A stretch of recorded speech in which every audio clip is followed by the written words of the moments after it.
जब कर्ण युद्ध भूमि में अंतिम सांसें ले रहे थे, कृष्ण ने उनकी दानवीरता की परीक्षा लेने का निश्चय किया। कृष्ण एक वृद्ध ब्राह्मण के वेश में कर्ण के पास आए और धर्म के नाम पर कुछ दान मांगा। कर्ण, जो बहुत कमजोर और घायल थे, बोले, हे ब्राह्मण देवता, मेरी हालत देखिए, अब मैं आपको क्या दे सकता हूँ? कृष्ण ने उन्हें चिढ़ाते हुए कहा, क्या तुम नहीं कहते कि तुम सबसे बड़े दानी हो? क्या तुम इस वृद्ध ब्राह्मण की मदद नहीं करोगे? कर्ण ने गहराई से सोचा और निश्चय किया कि वह अपनी दानवीरता में असफल नहीं होगा। उन्होंने पास पड़ा एक पत्थर उठाया, अपनी तकलीफ को नजरअंदाज करते हुए अपने दांतों को तोड़ने लगे। हर चोट से उनका शरीर चीख उठा, लेकिन उन्होंने हार नहीं मानी। कड़ी मेहनत और दर्द सहने के बाद कर्ण ने अपने 2 सुनहरे दांत तोड़ दिए और उन्हें कांपते हाथों से ब्राह्मण को सौंप दिया। कृष्ण, जो कर्ण से प्रभावित थे, ने उन्हें और परखा। उन्होंने कहा, तुमने लार से ढके दांत एक ब्राह्मण को कैसे दे दिए? क्या यह शुद्ध है? यह सुनकर कर्ण का दिल दुखी हो गया। उन्होंने अपने टूटे हुए धनुष और एक डोरी की तलाश शुरू की।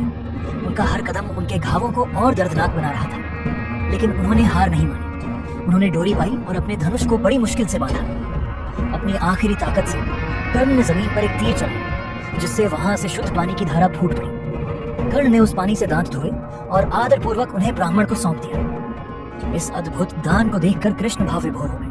उन्होंने अपना ब्राह्मण रूप छोड़कर अपने असली रूप में कर्ण के सामने प्रकट हुए और उन्हें प्रणाम किया। कृष्ण बोले, कर्ण, मैं तुम्हें अभी जीवित कर सकता हूँ और दुनिया को तुम्हारे चरणों में झुका सकता हूँ। जब तक तुम जीवित हो, अधर्म इस धरती पर राज्य नहीं कर सकता।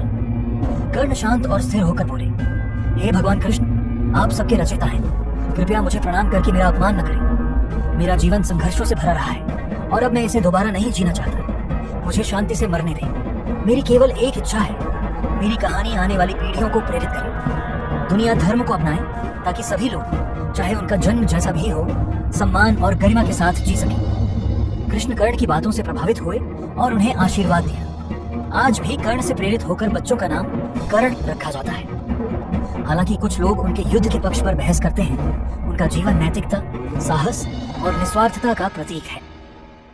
कर्ण की कहानी भारतीय इतिहास की सबसे महान कहानियों में शामिल होने योग्य है।